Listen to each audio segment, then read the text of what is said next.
At ayan mga ka-crypto, pinag-uusapan po ngayon ang bagong hakbang ng Ripple matapos po nilang masiguro ang isang mahalagang institutional na pakikipag-sosyohan noong August 18. Ang Jion Book Bank ay opisyal na naging kauna-unahang regional bank sa Korea na nagpatupad ng Ripple payments para sa kanilang mga cross-border remittances. Subalit sa kabila ng positibong balitang ito, nagdulot ito ng matinding pagkabagot at pagkadismaya sa marami sa community. Kabilang na po dito ang kilalang investor na si Crypto Bitlord. Kaya ayan po siya, nakikita natin dito ang kanyang post. Kinilala po niya ang nasabing announcement. Tinawag pa itong karagdagang magandang balita para kay XRP. Ngunit, agad din niyang pinuna na ang asset ay bumaba pa rin sa ibaba ng $1 sa kabila ng announcement. Sabay pahayag na unti-unti na siyang nagsisimulang maumay at mawalan ng gana sa coin na ito. Para sa akin naman, ang reaksyong ito ay sumasalamin sa nararamdaman ng marami sa market ngayon. Kapag ang isang kumpanya ay patuloy po na nagtatagumpay sa pagkuha ng mga kliyente sa totoong mundo, ngunit ang presyo ng token ay tila nananatili sa isang puwesto, natural lamang na magtanong ang mga tao kung kailan ba talaga mararamdaman ang epekto nito sa kanilang mga portfolio. Ngayon, paano ba nakakatulong ang Jion Book Bank deal sa cross-border remittances? Ayan, ang Jion Book Bank ay hindi po ito basta-basta institution. Dahil naglilingkod ito sa mga kumpanyang nag-i-import at saka nag-i-export, mga IT startups at maging sa mga online content creators. Dahil po sa bagong kasunduang ito, ang mga customer na ito ay mayroon ng access sa mga cross-border settlement na nakakakumpleto sa loob lamang ng ilang segundo hanggang minuto.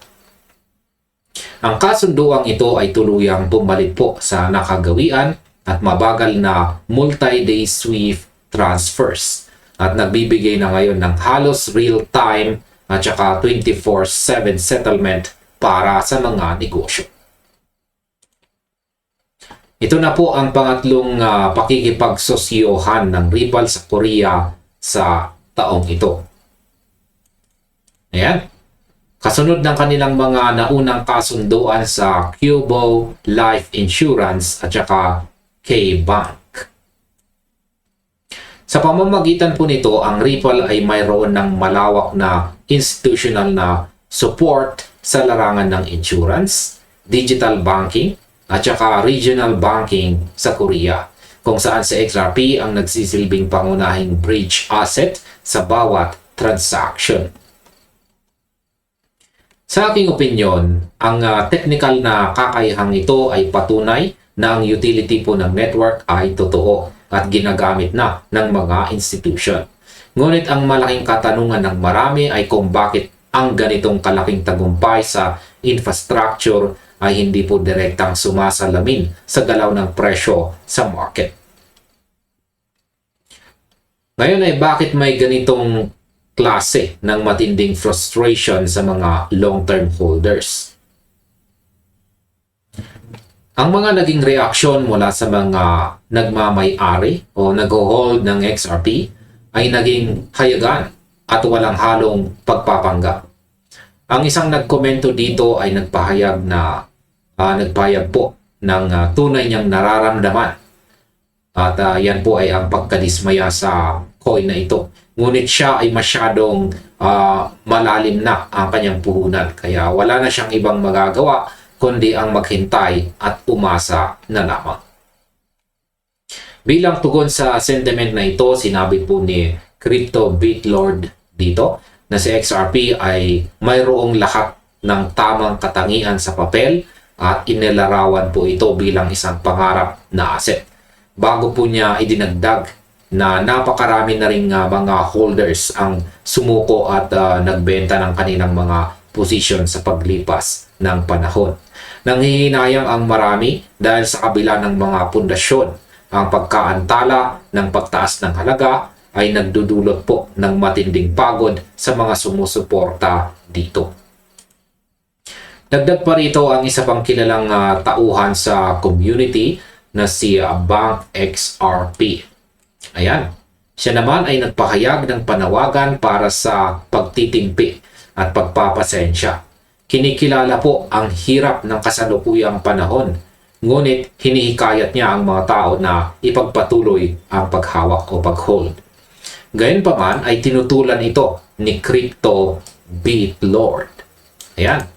At nagtanong kung gaano ba katagal dapat maghintay ang mga tao, na sinasabing parang paulit-ulit na lamang ang sitwasyon na walang pagbabago.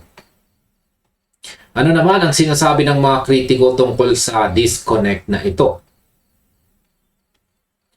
May iba pang mga kritiko sa community ang nag-argumento na ang kabuang market capitalization ng XRP ay maaring overvalued kung ihahambing sa iba pang mga karibal na digital asset sa market. Itinuro rin ng ilan ang isang nakakaalarmang pattern kung saan ang mga masasamang balita ay madalas na nagiging dahilan ng malaking pagbagsak ng presyo.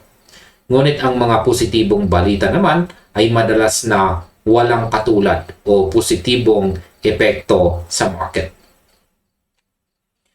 Kamakailan lamang ay uminit din ang usapan ng maglabas po ng pahayag si Ripple President Monica Long tungkol po sa kanilang mahigit 75 global licenses at iba pang mga kasunduan sa buong mundo. Ang pangunahing hinaing ng mga tao ay ang katotohanan na ang mga tagumpay na ito ay hindi pa rin nagbubunga ng inaasahang pagtaas ng halaga na XRP para sa mga ordinaryong holder.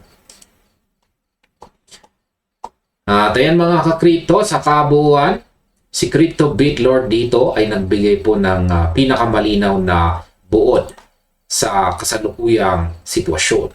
Habang sa XRP po ay nananatili sa halagang 0.99. Ayan, ngayon po pala ay tumaas na siya, naging $1.16 siya ngayon. Tumaas po siya ng 15.20%.